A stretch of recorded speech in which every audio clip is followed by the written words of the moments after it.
नमस्कार मित्रों, आज हम आ गए हैं शेखावाटी विश्वविद्यालय सीकर में। अभी मैं आपको दिखवा रहा हूँ शेखावाटी विश्वविद्यालय की मुख्य इमारत।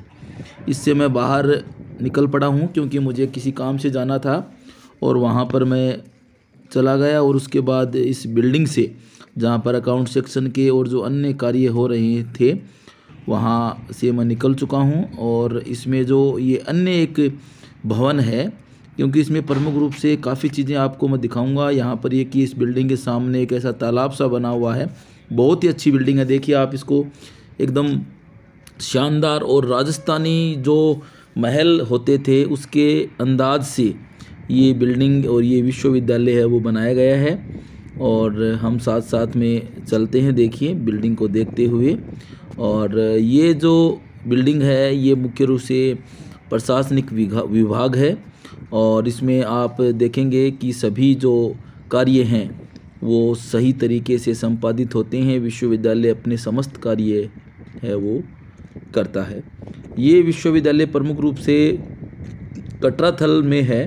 सीकर के कटराथल नामक एक, जब आप झुंझुनू से जाते हैं तो प्रमुख रूप से झुंझुनू से जब आप सीकर जाओगे तो बीच में 15 किलोमीटर सीकर जो ज़िला है उसके हेडक्वार्टर से पहले आपको उतरना होगा बस में। और यदि आप सीकर से होकर के जाते हो तो सीकर से प्रमुख रूप से जो सिटी बसें हैं वो चलती रहती है, जो प्रमुख रूप से आपको यूनिवर्सिटी तक मात्र 20 रुपये किराए में आपको पहुंचा देगी।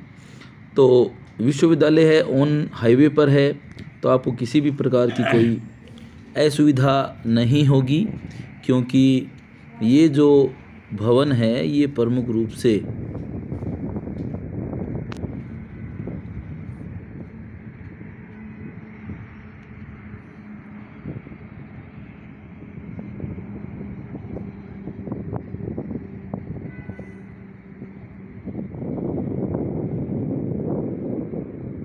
प्रमुख रूप से देखेंगे इसके अम्बेडकर उद्यान को, क्योंकि अम्बेडकर उद्यान इस यूनिवर्सिटी का ये मान लो एक हार्ट है, एक हृदय स्थल है।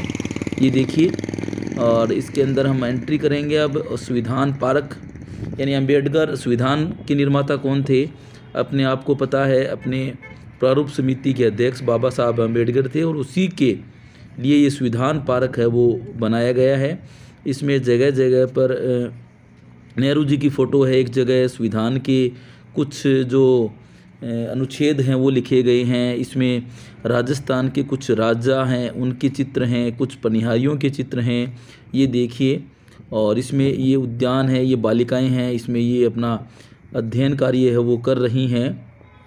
और प्रमुख रूप से ये जो आपको सामने मूर्ति दिखाई दे रही है काले रंग की, ये प्रमुख रूप से जवाहरलाल नेहरू, जो जिनका नाम अपने भारत के स्वर्ण अक्षरों में लिखा गया है भारत के संविधान में, उनकी मूर्ति बनाई गई है। और ये रात के समय तो काफ़ी अच्छी चमकती है। और ये है, देखिए आप स्टेचू सर्किल समझ सकते हैं, या फिर जिसमें तिरंगा है वो लगा हुआ है, सामने अशोक स्तंभ है। एक तरफ ये जो लोग हैं जैसे महात्मा गांधी, ये देखिए आगे आगे हैं, नमक आंदोलन मान लीजिए या नील आंदोलन मान लीजिए, जो प्रमुख रूप से इसमें देखिए सभी चीज़ें बहुत बारीकी से की गई हैं। जो ये देखिए अलग अलग आर्टिकल हैं उनको लिखा गया है। ये देखिए भारत का संविधान आपको दिखाई दे रहा होगा। और ये देखिए अलग अलग कलाकृति की गई है मार्बल से। तो आप इस रास्ते से कभी आपका जाना हो तो आप ज़रूर जाइएगा। यूनिवर्सिटी वास्तव में देखने लायक है, और यदि आपने इसको मिस किया देखने में तो काफ़ी आपको ऐसा लगेगा कि कुछ देखने लायक चीज़ थी और उसको हमने नहीं देखा। अब मैं आपको दिखाऊंगा बाबा साहब अम्बेडकर की मूर्ति, बहुत ही सुंदर, और ऐसे लगती है ये मूर्ति अब ही बोल पड़ेगी। और अभी देखिए इस प्रकार से ये जो इमेज है इनकी, जो ऊपर की ओर इशारा करते हुए, तो ये प्रमुख रूप से संविधान की ओर भी इशारा कर रही है जिधर ये बनाया हुआ है, और उन्नति की ओर भी ये इशारा कर रही है कि मानव को उन्नति करनी चाहिए। किसी भी देश की उन्नति मानव की उन्नति में है। तो यदि ये देखिए बिल्डिंग आपको दिखाई दे रही होगी, मुख्य प्रशासनिक विभाग, और ये गार्डन वास्तव में मुझे बहुत अच्छा लगा। इस यूनिवर्सिटी के सारे कार्य तो अच्छे हैं ही हैं, साथ में मुझे ये जो उद्यान है, मैं अपने आप को नहीं रोक पाया और आप लोगों को भी देखने गया, तो आप लोगों को भी, मेरे जो दर्शक हैं उनको भी मैं क्यों न दिखाऊं, क्योंकि आपको दिखाए बिना तो मुझे चैन नहीं आएगा, मुझे लगा। इसलिए मैं यहाँ पर, ये कुछ बच्चे थे इस विश्वविद्यालय में पढ़ने वाले।